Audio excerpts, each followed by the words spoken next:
Pada video sebelumnya, saya menyinggung perbedaan tablet Android dengan iPad, dan saya memang merasakan pengalaman mau premium apapun tablet Android, namun ia belum menjadi tablet yang sejati, belum bisa menandingi iPad dalam hal performa, terutama yang iPad Pro ya. Alasannya jelas, tablet Android dalam banyak kasus sangat identik dengan HP Android, sedangkan iPad itu beda banget jika dibanding dengan iPhone ya. Beda sistem operasi, ya beda chipset. Jika kita membandingkan iPad dengan iPad Pro ya, dengan tablet premium Android, contoh Samsung Tab S9 ya. Samsung S9 jika dibanding dengan HP Samsung S24 memiliki prosesor yang sama, yakni Snapdragon 8 generasi kedua. Sistem operasinya juga sama, yakni Android. Walau sudah dimodifikasi dengan sentuhan One UI, tetap masih sangat identik.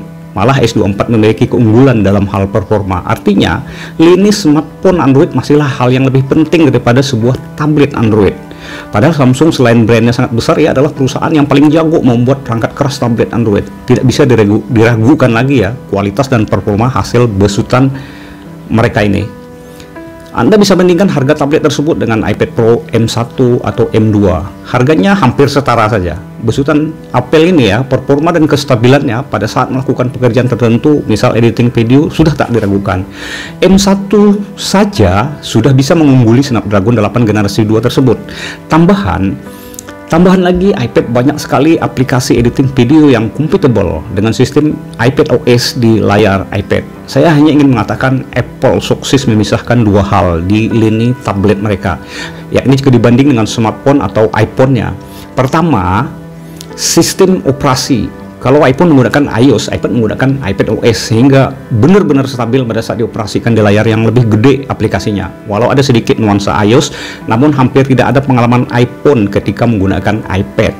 Yang ada iPad adalah iPad, ia bisa menjadi perangkat mobile sekaligus PC laptop. Ini tablet yang sejati kalau menurut saya ya.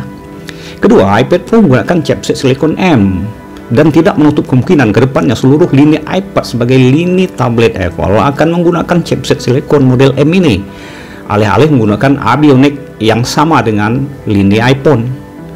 Ini yang membuat mengapa pengalaman menggunakan iPad itu adalah pengalaman yang berbeda. iPad adalah tablet sejati, sedangkan tablet Android adalah gimmick dari sebuah HP bongsor. Itu yang saya katakan dulu. Atau sebuah smartphone yang layarnya saja digedein. Itu tablet Android ya. Dengan kata lain, iPad merubah permainan di lini tablet, di mana ketika tablet dan HP Android itu nyaris identik, ya kan? Hanya layar doang digedein. Tablet Android terjebak pada dua hal ini, chipset dan sistem operasi yang sama dengan smartphone Android. Nah, karena iPad kedepannya memiliki rencana, kalau rumor ini benar, akan memiliki desain dan performa yang benar-benar akan dapat menggantikan laptop. Kabarnya mereka akan meningkatkan kualitas keyboardnya ya. Keyboard mereka akan diperluas ya, materialnya ini maksudnya trackpad akan diperluas, dan material kemungkinan akan menggunakan jenis logam ringan atau metal ringan yang berkualitas tinggi, dan juga meningkatkan fitur-fitur mengetik pintar lainnya yang kemungkinan akan terintegrasi dengan AI juga. Sebuah keyboard penting bagi tablet ya, penting sekali, karena tablet bisa berubah jadi PC laptop. Zaman sekarang banyak orang melakukan pekerjaan menggunakan tablet, dan mereka lebih baik ya menggunakan tablet secara mobile untuk pekerjaan mobile.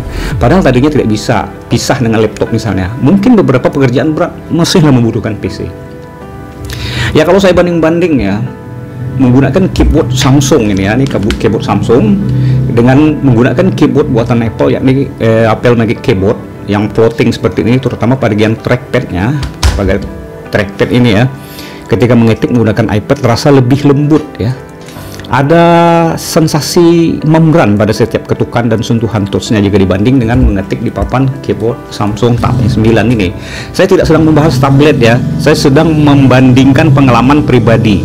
Ingat ya, pengalaman pribadi, karena bisa saja pengalaman setiap orang kan berbeda. Tapi saya juga tentu saja bertanya pada teman-teman lain untuk mencoba objektif. Mereka bahkan setuju dengan saya, menggunakan keyboard Apple itu lebih enak ya daripada menggunakan keyboard Samsung ya. Ini saya nggak tahu, ini pertanyaan ya. Secara fungsi kedua keyboard tampak sama saja, namun desain sangat berbeda. Samsung keyboard ya desainnya terpisah dari back cover ya, ini terpisah ini keyboardnya, ini back covernya. Sementara kalau yang iPadnya seperti begini, jadi walaupun kemiringannya sama ya, Samsung juga memiliki kemiringan yang ada beberapa pilihan. Sedangkan Apple Magic Keyboard ya didesain dengan floating seperti ini, mengambang sehingga mobile seolah menyatu dengan iPad-nya dengan beberapa derajat kemiringan. Satu keunggulan yang tidak terbantahkan pada Apple Magic Keyboard adalah lubang colokan pada ujung sebelah kiri engsel floating yang dapat digunakan buat charging iPad dengan kecepatan tinggi. Kedua keyboard berbeda jenis dan peruntukan. Ini juga telah dilengkapi dengan 3 pin konektor mengetik buat menghubungkan perangkat ke tabletnya masing-masing. Namun menurut pengalaman saya, koneksi Apple Keyboard entah mengapa terasa lebih cepat dan lebih responsif. Ini kalau menurut saya sih, koneksi 3 pin ini memberikan jaminan kecepatan karena terhubung langsung secara fisik antara tablet dan keyboardnya. Jadi bukan terhubung melalui nirkabel atau koneksi Bluetooth ya. Ini cepat banget ini ya. Jadi bagaimana menurut kalian? Kalau menurut kesimpulan saya, sampai saat ini iPad belumlah menjadi tandingan tablet Android. iPad Pro bukan tandingan tablet Android kelas premium sekalipun ya, bukan. Dalam hal performa belum ya, maksud saya. Dalam hal performa, kecepatan, kompatibilitas sebagai tablet yang sejati. Sisanya tentu saja terserah kepada keputusan masing-masing orang ya, disesuaikan dengan kebutuhan saja, kenyamanan, isi kantong, selera, dan masih banyak faktor lain saja. Oke, cukup sekian. Silahkan tambahkan komentar agar pembahasan ini bisa lebih bermanfaat bagi pencinta gadget, tablet, dan iPad. Sampai jumpa lagi.